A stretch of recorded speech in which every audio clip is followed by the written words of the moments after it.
What's up, friends? Welcome to Grow TV on the road. I'm Stacy. I'm Alicia. And I'm Steve. We're on a road trip to visit some friends in Buffalo, New York for Christmas. It's getting really snowy out there. I'm glad we have a GPS to guide us because I can't see any of these signs. Take an immediate right turn now. Here we go.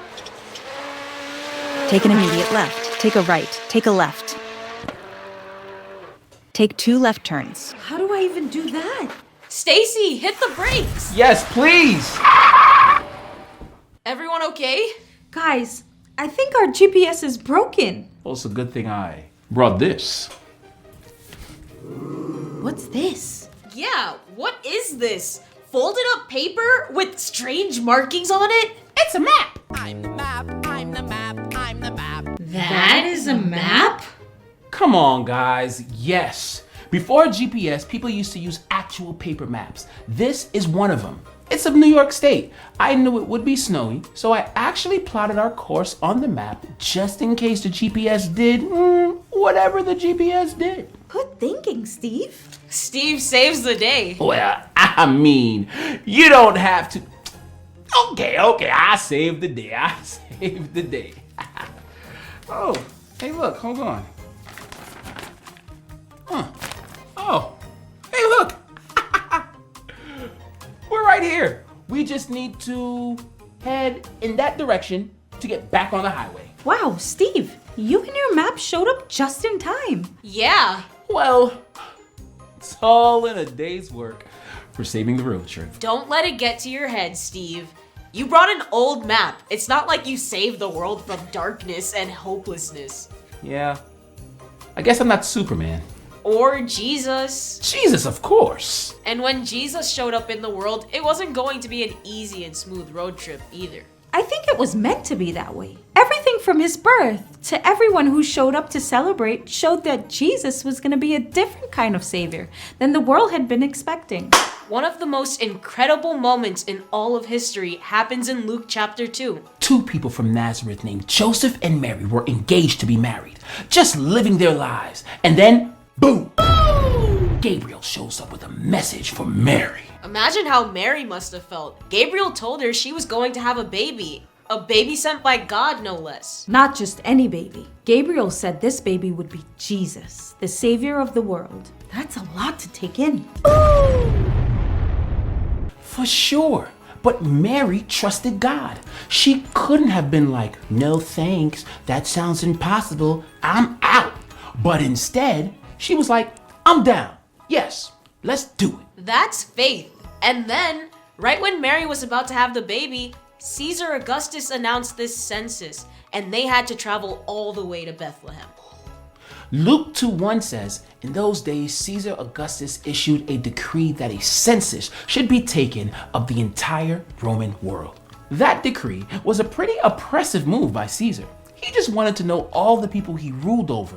So, they had to travel long distances just to be counted. I always think about how hard that trip must have been. Mary was super pregnant, and they didn't even have a decent place to stay when they got there. I'm sure the trip was hard for others too. Jesus being born in the middle of the census was just another example of how the world was filled with injustice. That's true even today. But Jesus was sent to the earth to show the world what it would be like to have and share God's love. Bethlehem was packed, and they ended up in a space for animals. The savior of the world amongst cows and pigs. It seems strange, but also like it was meant to be that way. That's a good point. Jesus' birth wasn't about showing off. It was about showing how much God cares for everyone, no matter their circumstances. And then Jesus was born and placed in a manger. A manger. That was like a trough for animals to eat out of. It was so different from what you'd expect for someone who's supposed to change the world. Some shepherds were out in the field with their flocks when boom, an angel appeared to them. I'd be terrified. The angel probably had to say like, don't freak out. Don't run. Sheep, quiet down. Pretty much, Luke 2:10-11 tells us what the angel said. Do not be afraid. I bring you good news that will cause great joy for all the people. Today in the town of David, a savior has been born to you. He is the Messiah, the Lord. And then the sky filled with angels all singing and praising. I can't even imagine what that would sound like. Glory, glory, glory.